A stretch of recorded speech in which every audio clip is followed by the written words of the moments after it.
శ్రీమాత్రే నమః. అమ్మతో ప్రయాణానికి స్వాగతం. అందరికీ అమ్మవారి ఆశీస్సులు ఉండాలని మనస్ఫూర్తిగా ఆ తల్లిని వేడుకుంటూ ఈరోజు నుండి ఫాల్గుణ మాసం ప్రారంభం. ఈరోజు ఫాల్గుణ మాసం, పైగా సోమవారం. ఈ మాసం శ్రీ మహావిష్ణువుకు చాలా ఇష్టమైనటువంటి మాసం. పూర్వం దితి, అతిథి ఈ మాసంలోనే పయో అనేటటువంటి వ్రతం చేసి సాక్షాత్తు ఆ వామనుడికి జన్మనిచ్చినట్లుగా చెబుతారు. అలాగే ఈ ఫాల్గుణ మాసంలో ఎన్నో ప్రత్యేకతలు కనిపిస్తాయి. శ్రీరాముడు లంకకు బయలుదేరినది, లక్ష్మీదేవి పాలకడలి నుండి ఉద్భవించినది, ధర్మరాజు జన్మించినది ఈ నెలలోనే. మరి ఎంతో విశేషమైనటువంటి ఈ ఫాల్గుణ మాసం, పైగా సోమవారం, పరమేశ్వరుడికి ఎంతో ప్రీతికరమైనటువంటి ఈ రోజున భక్తి శ్రద్ధలతో ఈ కథలను విని స్వామి అనుగ్రహాన్ని పొందుదాం. పూర్వం నంది అనే గ్రామంలో మహానంద అనే వేశ్య ఉండేది. అప్పటిలో ఆమె పొందుకోరని వాడు ఉండేవాడు కాదు, అంతటి అందగత్త. అయితే ఒక్కసారి కనుక ఎవరైనా కానీ ఆవిడ చూసింది అని అంటే చచ్చిపోయినటువంటి మన్మధుడు కూడా బ్రతికి వెనక్కొస్తాడు అనేంత అందంగా ఉంటుందట. అంతటి హోయలు ఉండేది. పరమ శివభక్తురాలు. వ్యభిచారం పూర్తి కాగానే పరిశుభ్రంగా స్నానాధికాలు ముగించుకొని చేసినటువంటి పాపానికి ఆ అభిచారం తలపెట్టిందా అన్నట్లుగా శివార్చన చేసేది. ఆ ధ్యానంలో ఒక్కొక్కసారి తన్మయురాలైపోయి నాట్యం చేస్తూ ఉండేది. ఆమెను పరీక్షించాలి అని అనుకుంటాడు పరమేశ్వరుడు. వెంటనే ధనికుడైనటువంటి ఒక వైశ్యుడి వేషాన్ని కట్టుతాడు. ముంజేతికి మోహనకరమైనటువంటి రత్న కంకణం పెట్టుకుంటాడు. వీరశైవుడిలా అలంకారం అంతా చేసుకుంటాడు. మహానంద ఇంటికి వస్తాడు. ఆమె అతనికి మర్యాదలు చేస్తూ చేస్తూ చేతికి ఉన్నటువంటి రత్న కంకణాన్ని చూసి మనసు పడుతుంది. తనకు ఇమ్మని అడుగుతుంది. కావాలంటే తప్పకుండా ఇస్తాను, కానీ ఎంత వెల కడతావు అని అడుగుతాడు పరమేశ్వరుడు. అయ్యా, నేను కులానికి వృత్తికి కూడా వేశ్యనే. అందువలన నువ్వు నాకు ఆ కంకణాన్ని ఇస్తే 3 రోజుల పాటు నేను నీ ధర్మపత్నిలా ఉంటాను అని అంటుంది మహానంద. అందుకు ప్రమాణం చేయించుకుంటాడు పరమేశ్వరుడు. ఆ తర్వాత ఆమెకు ఒక రత్న లింగాన్నిచ్చి దానిని తన ప్రాణ సమానంగా దాచమని చెబుతాడు. ఆమె కూడా ఆ రత్నలింగాన్ని నాట్యశాల మధ్యలో దాచుతుంది. ఆ రాత్రంతా ఆ వైశ్యుని సేవించుకుంటుంది. అర్ధరాత్రి కాగానే వైశ్యవేషంలో ఉన్నటువంటి పరమేశ్వరుడు తన మాయతో నాట్యశాలలో మంటలు లేపుతాడు. మహానంద ఎంత ప్రయత్నించినా రత్నలింగాన్ని తప్పించలేకపోతుంది. ఆ ప్రయత్నంలో ఉండగానే మండప స్తంభం ఆ లింగంపై కూలిపడి అది 2 ముక్కలైపోతుంది. రత్నలింగం పగిలిపోయినందుకు మాయా వైశ్యుడు ఎంతగానో దుఃఖిస్తాడు. ఆ రత్నలింగం లేనటువంటి తన జీవితం ఇక వ్యర్థమని అనుకుంటాడు. తనకు చితి పేర్పించమని చెబుతాడు. మహానంద పేర్పించిన చితిలో దూకేస్తాడు ఆ మాయా వైశ్యుడు. అప్పుడు మహానంద కూడా సహగమనానికి సిద్ధపడుతుంది. ఆమె పరివారం అంతా నిరోధించబోతారు. అందుకామె రత్న కంకణం తీసుకున్నాను నేను. 3 రోజులు ఆయనకు సహధర్మచారిణిగా ఉంటానని ప్రమాణం కూడా చేశాను. విధివశాత్తు ఈ విధంగా జరిగిపోయింది. ధర్మపత్నికి సహగమనమే ధర్మం కాబట్టి నేను కూడా అతనితో పాటుగా సహగమనిస్తాను అని అంటూ చితిలోకి దూకబోతుంది. టక్కున ప్రత్యక్షమవుతాడు ఆ పరమేశ్వరుడు. ఆమె ఎదుట ప్రత్యక్షమై ఈ విధంగా అంటాడు. ఓ భక్తురాలా, అసమానమైనటువంటి నీ భక్తికి, సత్యసంతతికి నేను ఎంతో సంతోషించాను. నీకు ఏం వరం కావాలో కోరుకో అని అంటాడు. ఆమె ఆ పరమేశ్వరుడికి ప్రణమిల్లి, ప్రభో, నాకు సాలోక్యాన్ని ఇప్పించు. పునర్జన్మ లేకుండా నిన్నే ఆరాధించుకునే విధంగా నాకు వరాన్ని అనుగ్రహించండి స్వామి అని కోరుకుంటుంది. స్వామివారు అనుగ్రహించాడు. ఇదే వైశ్యనాథ కథ. పూర్వం నర్మదా నదీ తీరంలో ధర్మపురం అనేటటువంటి పట్టణం ఉండేది. అక్కడ శాండిల్య గోత్రుడైనటువంటి విశ్వానరుడు అనేటటువంటి విప్రుడు తన భార్య అయినటువంటి శుచిష్మతి అనే ఆమెతో కలిసి ధర్మానువర్తి అయి నైష్టికుడై ఉండేవాడు. సంతానం తప్ప సర్వసంపదలు ఉన్నటువంటి విశ్వానరుడు ఒకనాడు భార్య యొక్క మనోవాంఛితాన్ని నెరవేర్చాలి అని చెప్పి సత్కృత సిద్ధికై శివారాధనే శ్రేయమని చెప్పి కాశీకి బయలుదేరి వెళతాడు. అక్కడే నివాసం ఏర్పరచుకొని అక్కడ వీరేశ్వర లింగమును యథాశక్తిగా ఏడాది పాటు ఆరాధిస్తాడు. ఆరాధన నిమిత్తమై వీరేశ్వర లింగాన్ని సమీపించేసరికి ఆ లింగ మధ్యంలో 8 ఏళ్ల కుర్రాడు కనిపిస్తాడు. ఆ బాలుణ్ణి చూసి అతనినే మహేశ్వరుడిగా భావించి స్తుతిస్తాడు ఆ విప్రుడు. బాలక రూపంలో ఉన్నటువంటి బాలేందుధరుడు సంతుష్టి చెందుతాడు. విశ్వానరా, నువ్వు చేసినటువంటి ఈ స్తోత్రం అభిలాషాష్టకం అనేటటువంటి పేరుతో ప్రసిద్ధి పొందుతుంది. రోజుకి 3000 చొప్పున సంవత్సరం రోజులు పఠిస్తే వారికి మోక్షాన్ని ప్రాప్తించేలా చేస్తాను. ఇక నీ కోరిక ప్రకారమే నేను నీ వలన నీ భార్య అయినటువంటి శుచిష్మతి యందు ఆవిర్భవిస్తాను అని చెప్పి స్వామి అనుగ్రహించాడు. అనుగ్రహించిన ప్రకారం ఒకానొక శుభముహూర్తాన శుచిష్మతి నుండి ప్రసవింపబడ్డాడు. సాక్షాత్తు ఆ బ్రహ్మదేవుడు అంతటి వాడే స్వయంగా దిగివచ్చి ఆ బిడ్డకు గృహపతి అని నామకరణం చేసి వెళ్ళిపోయాడు. 4వ నెల రాగానే విశ్వానరుడు ఆ బిడ్డకు అన్నప్రాసనం, కర్ణవేద చేయించాడు. 5వ ఏట ఉపనయనం చేయించాడు. ఉపాకర్మాదులు కూడా నెరవేర్పించి వేదాభ్యాసంలో దింపాడు. ఇలా 8 ఏళ్లు గడిచిపోయాయి. 9వ ఏట నారదుడు వచ్చాడు. ఆయన పిల్లవాడిని చూసి ఆనందించి, విశ్వానరా, అన్ని లక్షణాలు అద్భుతంగా ఉన్నాయి, కానీ ఈ పిల్లాడికి 12వ ఏడాదిలో పిడుగు గండం ఉందయ్యా అని చెప్పి హెచ్చరించి వెళ్ళిపోతాడు నారదుడు. నారదుడు చెప్పినటువంటి ఆ కీడు తలుచుకొని శుచిష్మతి దంపతులు పొగిలి పొగిలి ఏడుస్తూ ఉండేవారు. అప్పుడు గృహపతి తల్లిదండ్రులను ఓదార్చి, సర్వకరణ కారకుడు, శాశ్వతుడు, మృత్యుంజయుడు అయినటువంటి ఆ పరమేశ్వరుణ్ణి ఆరాధించి ఆపదను అధిగమిస్తాను అంటూ కాశీకి వెళ్లేందుకు అనుమతించమని చెప్పి తల్లిదండ్రులను అనుమతి కోరుకుంటాడు. అందుకు తల్లిదండ్రులు కూడా అంగీకరిస్తారు. ఆ విధంగా ఒక శుభముహూర్తాన బయలుదేరి వారణాసికి చేరుకుంటాడు గృహపతి. మొదటి 6 నెలలు కందమూలాలు మాత్రమే తింటూ ఆరాధించాడు. తరువాత 6 నెలలు పండుటాకులే భుజిస్తూ సేవించాడు. ఆ తరువాత 6 నెలలు గాలిని సైతం బంధిస్తూ రోజుకు ఒక్కటంటే ఒక్క నీటి చుక్క చొప్పున తీసుకుంటూ తప్పించాడు. గృహపతికి 11 సంవత్సరాలు గడిచాయి. 12వ ఏట అడుగుపెట్టాడు. ఆ మొదటి రోజునే గృహపతికి ఇంద్రరూపం సాక్షాత్కరించింది. వరం ఇస్తాను కోరుకోనాయనా అని అంటాడు ఇంద్రరూపంలో ఉన్నటువంటి పరమేశ్వరుడు. గృహపతి అందుకు తిరస్కరించాడు. ఇంద్రమూర్తి నచ్చజెప్పబోయాడు. అయినా కూడా వినలేదు. అప్పుడు గృహపతి ఈ విధంగా అంటాడు, నేను ఏ విశ్వేశ్వరుణ్ణైతే ఆరాధిస్తున్నానో ఆ విశ్వేశ్వరుడే నాకు వరం ఇస్తాడు. ఆయన తప్ప నాకిక ఎవరితోనూ పనిలేదు. ఇక్కడి నుండి తమరు వెళ్ళిపోవచ్చు అని అంటాడు.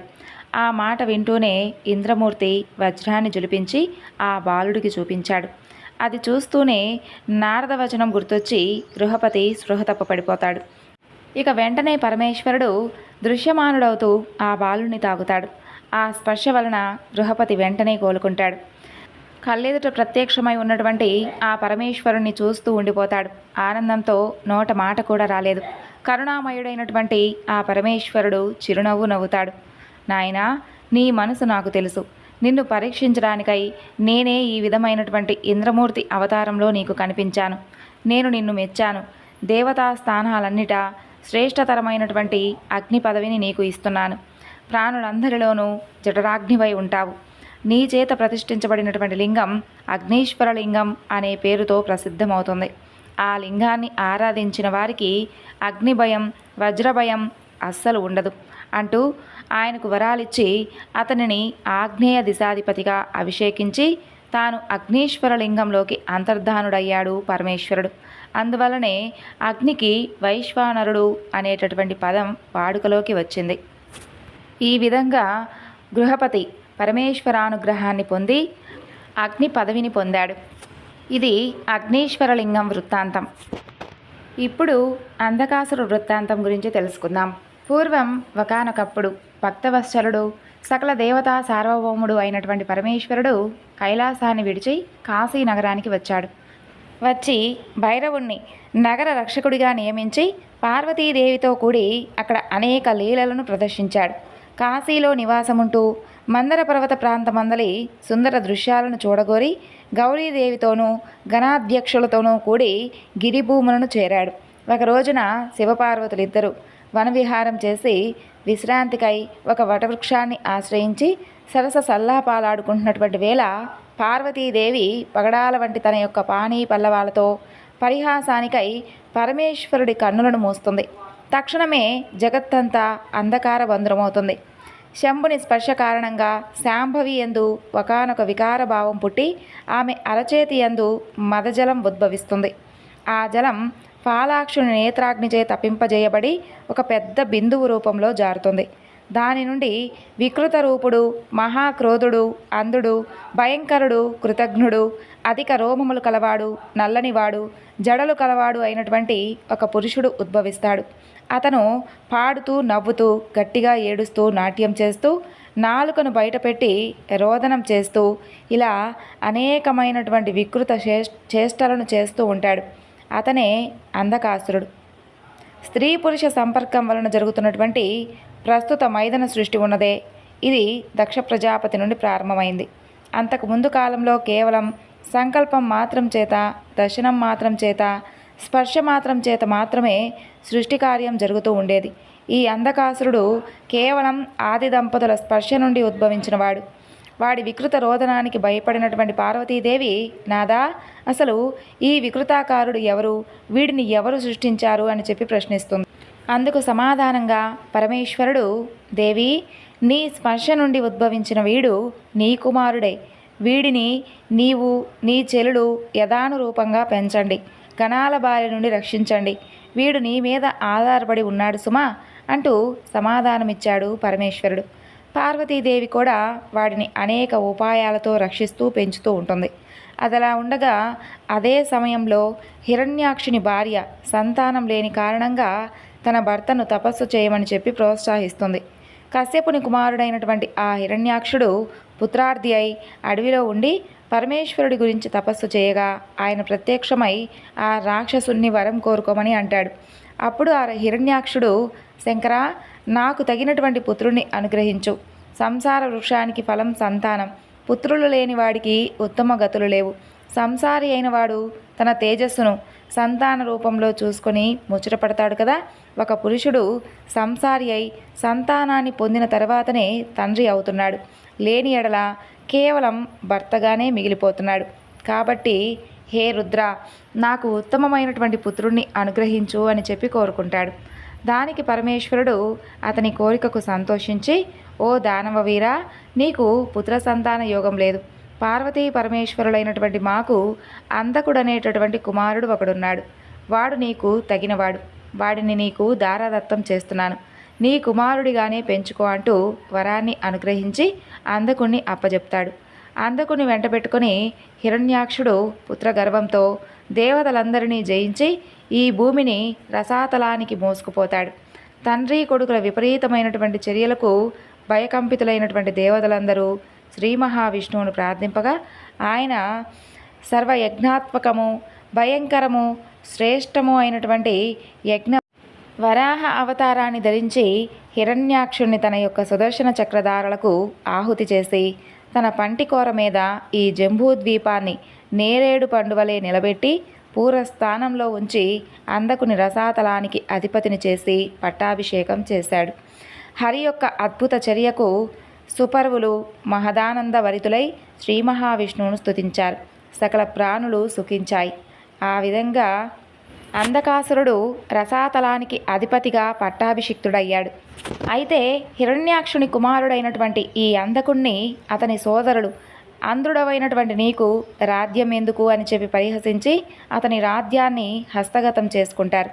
దుర్బుద్ధితో వారు చేసినటువంటి ఆ కుటిల చర్యకు కుమిలిపోయినటువంటి అంధకుడు ఒంటికాలిపై నిలిచి ఆహారాన్ని విడిచి 2 చేతులను పైకెత్తి మంత్రాన్ని జపిస్తూ బ్రహ్మను గురించి తపస్సు చేశాడు. అప్పుడు బ్రహ్మ సాక్షాత్కారం కాలేదు. దానికి ఇంకా దుఃఖించి మరింత పట్టుదలతో పదునైనటువంటి కత్తితో తన శరీరం నుండి మాంసాన్ని కోసి మంత్రపూతంగా అగ్నిలో హోమం చేశాడు. చివరికి నరాలు, ఎముకలు మాత్రమే మిగిలిపోయాయి. అతని తపస్సు నుండి పుట్టినటువంటి అగ్నిజ్వాలలు లోకాలను కూడా దహించి వేయగా దేవతలందరూ బ్రహ్మను చేరి అతన్ని రక్షించమని చెప్పి మనవి చేస్తారు. ఇక వెంటనే బ్రహ్మ అంధకుడి ముందు ప్రత్యక్షమై, వశ్చా, నీ అభీష్టమేమిటో తెలియజేయి, తప్పకుండా నెరవేరుస్తాను అని అంటాడు. అప్పుడు ఆ అంధకుడు ఈ విధంగా కోరుకుంటాడు. పితామహ, ముందుగా నాకు దృష్టిని ప్రసాదించు. పరుష వచనాలతో నన్ను నిందించినటువంటి నా సోదరుడు నాకు సేవకులవుదురుగాక. నా రాజ్యం నాకు సంక్రమించునుగాక. ఇంద్రాదులు సైతం నాకు కప్పమును చెల్లింతురుగాక. నాకు మృత్యువు లేకపోగాక అంటూ ఈ విధంగా వరాలను అడుగుతాడు. దానికి పితామహుడు అంధకునితో, వత్సా, నీవు కోరినటువంటి సర్వము అదే విధంగా నెరవేరుస్తాను. కానీ మరణం లేకుండా వరం ఇవ్వడం మాత్రం సాధ్యమయ్యేటటువంటి పని కాదు. పుట్టిన ప్రతి జీవి మరణించటం అనేది సృష్టి నియమం. దాని నుండి నాకు కూడా మినహాయింపు లేదు. బ్రహ్మమానంలో నా ఆయుర్దాయం 100 సంవత్సరాలు. కాబట్టి ఏదో ఒక మరణ కారణాన్ని స్వీకరించు అని చెప్పి అతనితో పలుకుతాడు. అప్పుడు వాడు ఈ విధంగా అంటాడు, పితామహ, అయితే వినండి. తల్లి వలె పూజింపదగినది, ముల్లోకాలలోనూ శ్రేష్టమైనది, ప్రకృతి సౌందర్యాన్ని మించినటువంటి సౌందర్యం కలది, అపురూప సుందరాంగి అయినటువంటి స్త్రీని నేను ఎప్పుడైతే కోరుకుంటానో అప్పుడు నాకు రాజ్యభ్రష్టత్వం కలుగుగాక. అందకుని కోరికకు ఆశ్చర్యపడినటువంటి బ్రహ్మదేవుడు మనసులో ఆ పరమేశ్వరుని స్మరించి ఆయన యొక్క ఆజ్ఞను పొంది వాడికి వరాన్ని ఇస్తాడు. దానికి పరమానందభరితుడై ఆ అందకుడు, ఓ ప్రభు, కేవలం నరములు ఎముకలు మాత్రమే మిగిలినటువంటి నేను శత్రువులతో ఏ విధంగా యుద్ధం చేయగలను? నువ్వు ఇచ్చినటువంటి వరాలను సాధించడానికి తగినటువంటి శరీరాన్ని కూడా అనుగ్రహించండి అని చెప్పి వేడుకోగా, అప్పుడు వాడి దేహాన్ని తన యొక్క కరకమలాలతో నిమిరేడు వర్షజలాలకు వాడినటువంటి పైరు వర్ధిల్లినట్లుగా విధాత అమృత హస్తస్పర్శకు వాడి యొక్క శుష్క శరీరం మధుమాసంలో చిగురించినటువంటి మామిడి గున్నల జీవరసాన్ని పొంది పూర్ణమైనటువంటి యవ్వనంతో ప్రకాశించింది. అలా అందకుడు నగర ప్రవేశం చేసి ముందుగా ప్రహ్లాదాది సోదరులను తన వశవర్తులుగా చేసుకుంటాడు. అందరినీ జయిస్తాడు. చూడచక్కని సుందరీమణులైనటువంటి యువతలను తన అంతఃపురానికి చేరుస్తాడు. మధుర పానీయాలను ఆస్వాదిస్తూ మహోన్నతమైనటువంటి రాజభవనాలలో క్రీడించాడు. విహారయాత్రకు మందర పర్వత ప్రాంతం ఎంతో మనోహరమైనదని చెప్పి తెలుసుకొని ఒక రోజున బయలుదేరి అక్కడ విడిది చేస్తాడు. అతనికి దుర్యోధన, వైదస, హస్తి అనే పేర్లు కలిగినటువంటి 3 మంత్రులు ఉన్నారు. వారు మందర పర్వత ప్రాంతమంతా కూడా కలియతిరుగుతూ ఒక రమణీయమైనటువంటి గిరిశిఖరంపై ఉన్నటువంటి కొలువై ఉన్నటువంటి ఆ పార్వతీ పరమేశ్వరులను చూసి అందకుని వద్దకు వచ్చి సర్వమంగళ అయినటువంటి పార్వతీదేవి సౌందర్యాన్ని అతి వేగంగా వర్ణించి చెప్పి, ఓ ప్రభు, ఆ విభూతి రాయని కంటే నీవే ఆ కోమలాంగికి తగినటువంటి నాయకుడవు అని చెప్పి అతనికి ఆహా పుట్టించారు. దుష్టుడు మంత్రి అయి దొరను చెరచు అన్నట్లుగా చేశారు ఆ మంత్రులు. అదే అదునుగా మదనుడు చెరుకు విల్లును చేపట్టి తుమ్మెద బారు నారిడి బిగించి కమ్మని తేనీయలూరినటువంటి పువ్వుటమ్ములను అందకుని ఎదమీదకు గురిచూసి విసురుతాడు. అగ్గలమైనటువంటి వలపుకు ఆగలేక ఆ యొక్క అందకుడు వెంటనే సచీవులకు చెప్పవలసినటువంటి మాటలను చెప్పి పార్వతిని తనకు అప్పనంగా అప్పచెప్పవలసిందిగా రుద్రుడకు వర్తమానం పంపిస్తాడు. వాడు పరమేశ్వరుని సముఖంలో నిలిచి అందకుని మాటలను ఈ విధంగా మనవి చేశాడు. ఓ ముని, నా ఏలిక ముల్లోకాలకు ప్రభువు అయినటువంటి అందకాసురుడు ఆయన చెప్పి పంపినటువంటి సందేశాన్ని వినండి. పండుకోతి వంటి నీకు మంచి పరువంలో ఉన్నటువంటి ఈ పడతి సాంగత్యం తగదు. కాకులు రావి పండ్లు తిని కక్కితే రాతిని చీల్చుకొని రావి చెట్టు మొలుస్తుంది, చివరికి నిర్మాణాన్ని కూలదోస్తుంది. స్త్రీలు కాకుల వంటివారు. పురుషుని మనసు ఎంత వజ్రపంజరం వంటిదైనా స్త్రీలను చేరదీస్తే అది లోహమై, గ్రావమై, దారువై, తరుణ వృక్షమై, ఫలప్రాయమై, పూవై, మకరందమై క్రమంగా పోను పోను నీళ్ల కంటే పలచనై జారిపోతుంది. కాబట్టి తాపసివైనటువంటి నీకు ఈమె తోడి పొత్తు తగదు. కాబట్టి ఈమెను మా దొరకు అప్పచెప్పు. శ్రేష్టమైనటువంటి మణిని బంగారంలో పొదిగినప్పుడే కదా దానికి శోభగా ఉంటుంది. బూడిద గుమ్మడికాయలా ఉన్న నీకు ఈ భూపోడితో తగులాటం కూర్చిన విధి నేర్పరి కదా. ఈ పల్లవాదరిని మా ప్రభువుకు ఉపయానంగా సమర్థించకపోతే యుద్ధంలో నీ ప్రాణాలను బలిపెట్టైనా సరే ఈమెను చేపట్టి గాంధర్వ వివాహం చేసుకున్నట్టుగా మా ఏలిక మీకు చెప్పమన్నాడు అంటూ ఈ విధంగా మధ్యవర్తి పరమేశ్వరుడికి అందకాసురుడు పంపించినటువంటి వచనాలన్నీ కూడా వినిపిస్తాడు. దానికి ఆగ్రహోదగ్ధుడైనటువంటి రుద్రుడు మండిపడి వారిని సంహరించాలని చెప్పి సంకల్పించి వచ్చినటువంటి ఆ మధ్యవర్తిని చంపడం మంచిది కాదని చెప్పి పోరుకు సిద్ధమని చెప్పి పంపిస్తాడు. వారు తిరిగి వచ్చి రుద్రుని వచనాలను తమ దొరకు యథావిధంగా వినవిస్తారు. ఆ వచనాలను విన్నటువంటి అందకాసురుడు విపరీతమైనటువంటి కోపంతో రాక్షస సైన్యాన్ని సమీకరించి తక్షణమే పరమేశ్వరుడి మీదకు సమరోత్సాహంతో కదులుతారు. పరమేశ్వరుడు కూడా తన గణాలతో సకల దేవతా సమూహంతో యుద్ధ సన్నద్ధుడై నిలుస్తాడు. గిలుడనేవాడు అంధకుని పక్షాన, వీరకుడు పరమేశ్వరుడి పక్షాన శస్త్రాస్త్ర సంపన్నులై నిలిచారు. ఆ విధంగా పోరు మొదలవుతుంది. మొదటగా పార్వతీ పరమేశ్వరుల నివాస స్థానమైనటువంటి మందరగిరి గుహాముఖ ద్వారాన్ని గదతో బద్దలు కొడతాడు గిరుడు. వెంటనే రాక్షస సైన్యం పార్వతీ కొరకు గిరికందరంలోకి బిలవిలా వెళుతూ ఉండగా వీరకుడు అలాగే ఇతర దేవతలందరూ వారిని అడ్డగిస్తారు. అలా అడ్డగించినటువంటి బ్రహ్మ, విష్ణు, ఇంద్ర, సూర్య, చంద్రాది దేవతలను విగసాసురుడనేటటువంటి రాక్షసుడు గక్కున మింగడం మొదలు పెడతాడు. ప్రమాదాన్ని పసిగట్టినటువంటి వీరకుడు ఈ విషయాన్ని పరమేశ్వరుడికి చెవికి చేర్చగా ఆయన వృషభ వాహనారూఢుడై వచ్చి విగసుని ముందు నిలిచి మింగినటువంటి ఆ వస్తువులను వెడలగక్కించేటటువంటి సామర్థ్యం కలిగినటువంటి మంత్రాన్ని జపించి వారందరినీ బయటకు రప్పిస్తాడు. అప్పుడు వారందరూ రాహువు నోట్లో నుంచి బయటపడినటువంటి రవిలా ప్రకాశిస్తూ రెట్టింపైనటువంటి ఉత్సాహంతో రాక్షసులను సంహరించడం మొదలు పెడతారు. ఆ శంకర అధికులు ఇద్దరూ తమ తమ సైన్యాలను భేదింప శక్యం కానటువంటి వజ్ర పర్వత వ్యూహాలలో నిలబెట్టి రణం చేస్తూ ఉండగా ప్రథమ విజయం పరమేశ్వరుని ప్రభావంచే దేవతలకే దక్కింది. దానికి దుఃఖితుడైనటువంటి అంధకుడు బ్రాహ్మణ శ్రేష్ఠుడైనటువంటి భార్గవుని చెంతకు రథాన్ని దిగి ఒంటరిగా నడిచి చేతులు జోడించి ఈ విధంగా ప్రార్థించాడు. ఓ భార్గవ వంశమండన, అసురుల యొక్క అభ్యుదయాన్ని అనవరతం కాంక్షించేటటువంటి నీ గురుత్వంలో మేము ఎల్లప్పుడూ విజయాన్ని పొందుతూ వస్తున్నాం. ఈరోజు మా శత్రువులైనటువంటి ఆ దేవతల చేతిలో పరాజయాన్నే పొందాం. కాబట్టి మేము పునర్జీవితం కావాలి అంటే మృత సంజీవని విద్య యొక్క అవసరం మాకు ఈరోజు ఉంది. వేద విధుడైనటువంటి శుక్రుడు అంధకుని మాటలకు దుఃఖించి కర్తవ్యం విషయంలో ఆలోచనలో పడ్డాడు. దానవులను బ్రతికించడం అంటే శంకరుడి నుండి పొందినటువంటి విద్యను ఆయనకు వ్యతిరేకంగా ప్రయోగించడం అవుతుంది. బ్రతికించకుండా ఉపేక్ష వహించడం అంటే తన ఏలికకు అన్యాయం చేయడం. ఏదైనా సరే శరణాగత ధర్మం చాలా గొప్పతనం కదా అని చెప్పనుకొని అంధకునికి అభయమిచ్చి పంపించాడు. ఆ విధంగా పంపించి రణభూమికి వచ్చినటువంటి పరమేశ్వరుని మదిలో స్మరించి ఒక్కొక్క రాక్షసుణ్ణి ఉద్దేశిస్తూ మంత్రాన్ని ఆవృత్తి చేస్తూ విగత జీవులైనటువంటి దైత్య దానవ రాక్షసులందరినీ తిరిగి మరలా బ్రతికించాడు. ఆ విధంగా వారు నిద్ర నుండి లేచిన వారి వలె లేచి వికటంగా గర్జిస్తూ ఆయుధాలను ధరించి చక్కగా రుద్రగణాలను చేల్చి చెండాడడం మొదలు పెడతారు. ప్రమద గణాలు అన్నీ కూడా పలాయనం చిత్తగిస్తాయి. ఇదంతా శుక్రుని మంత్ర విద్య ప్రభావంగా గుర్తించినటువంటి శిలాదపుత్రుడైనటువంటి నంది వెంటనే పరమేశ్వరుని చెంతకేగి విషయాన్నంతా వివరించి ఉపాయాన్ని చెప్పమని కోరుకుంటాడు. దానికి పరమేశ్వరుడు సేనా వ్యూహాన్ని ఛేదించి శుక్రుని ఎత్తుకొని రమ్మని చెప్పి నందిని పురమాయించి దానికి తగినటువంటి బలాన్ని ఇస్తాడు. అలా వేగంగా నంది రంకె వేస్తూ సేనా వ్యూహాన్ని సడలించుకుంటూ వెళ్ళి శరభ మృగం ఏనుగును ఎత్తుకెళ్ళినట్లుగా గరుత్మంతుడు కోడిపిల్లను తన్నుకుపోయినట్లుగా శుక్రుని తన కొమ్ముల మధ్య ఇరికించుకొని భద్రంగా పరమేశ్వరుడి సన్నిధికి చేరుస్తాడు. అలా ఆ భూతనాథుడు శుక్రుని 2 వేళ్లతో పట్టుకొని దాక్షా పండువలే నోట్లో వేసుకొని గుటుక్కున మింగేస్తాడు.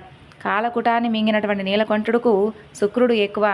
వెంటనే దానవులు అయ్యయ్యో అంటూ పెద్దగా దుఃఖిస్తూ చెల్లా చెదురవుతారు. అలా నీలకంఠుడు శుక్రుణ్ణి మింగివేయగా దానవసేన కొమ్ములు లేనటువంటి వృషభాల వలె, గోళ్ళు లేనటువంటి పెద్ద పులుల వలె, కోరలు లేనటువంటి సింహాల వలె శోభాహీనంగా మిగిలిపోతారు. అలా అంధకుని మాటలకు తిరిగి ఉత్తేజాన్ని ఉత్సాహాన్ని పొంది మరలా దానవులు వారిలో వారే ఈ విధంగా అనుకుంటారు.